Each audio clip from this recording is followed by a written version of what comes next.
We want to take a closer look at efforts to contain the now over 37,000 confirmed cases of coronavirus in China, where the death toll stands at least 811. Joining us to talk more about the virus is China's ambassador to the U.S. Welcome to Face the Nation, Ambassador Ciu. Thank you.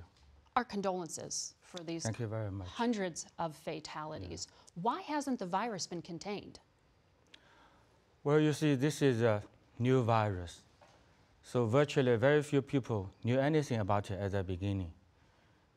That's how people are still learning to discover more about the virus and how it affects people and the channels of infections and trying their best to stop it.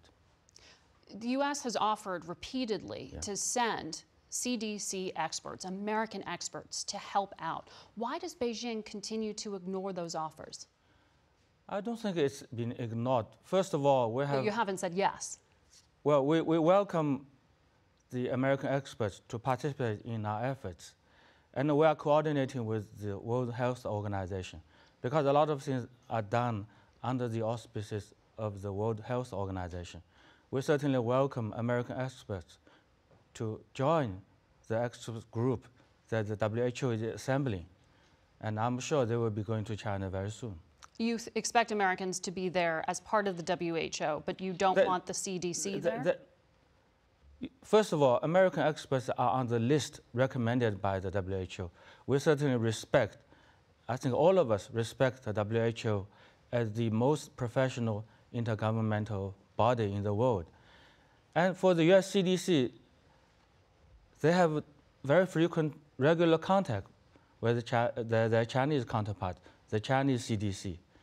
And even beyond that, some American experts have come to China already on their own individual basis.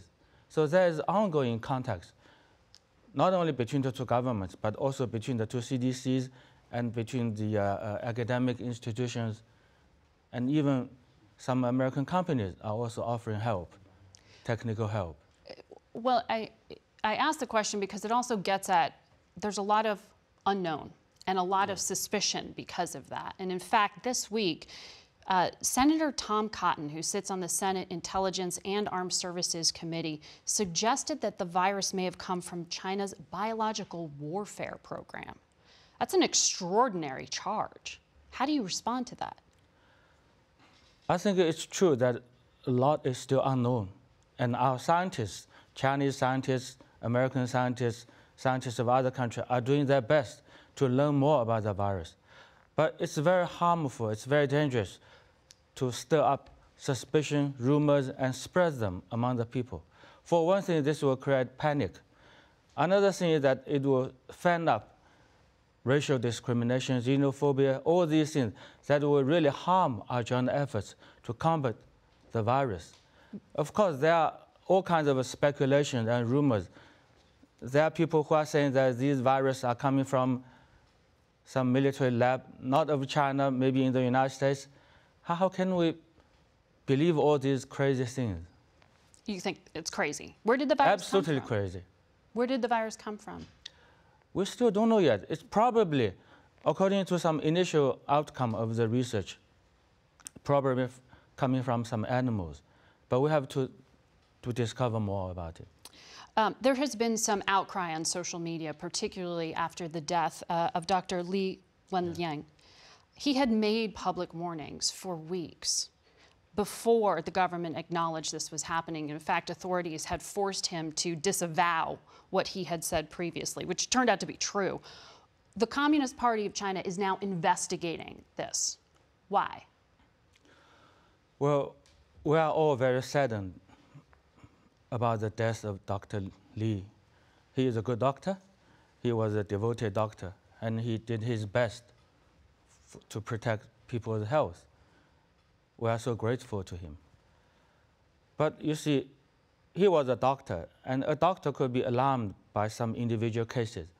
But as for the government, you have to do more. You have to base your decisions, your announcement on more solid evidence and science. But do you think silencing him in the beginning was a mistake? I don't know who tried to silence him, but there was certainly disagreement, or people were not able to reach agreement on what exactly the virus is, how it is affecting people. So there was a process of trying to discover more, to learn more about the virus. Maybe some people reacted not quickly enough. Maybe Dr. Li, he perceived some incoming dangers earlier than others. But this could happen anywhere. But whenever we find there's some shortcoming, we'll do our best to correct it. Have Chinese authorities detained the citizen journalist Chen Qiushu? He has disappeared, and his videos revealed a lot of what was happening with this virus.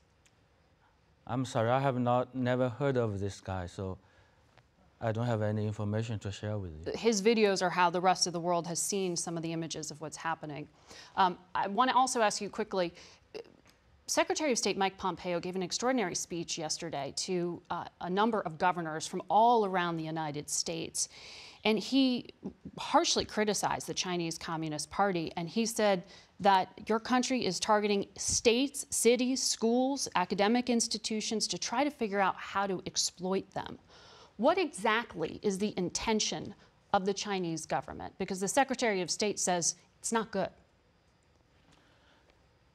I always believe the real foundation of China-US relations is the friendship and mutual understanding between our peoples.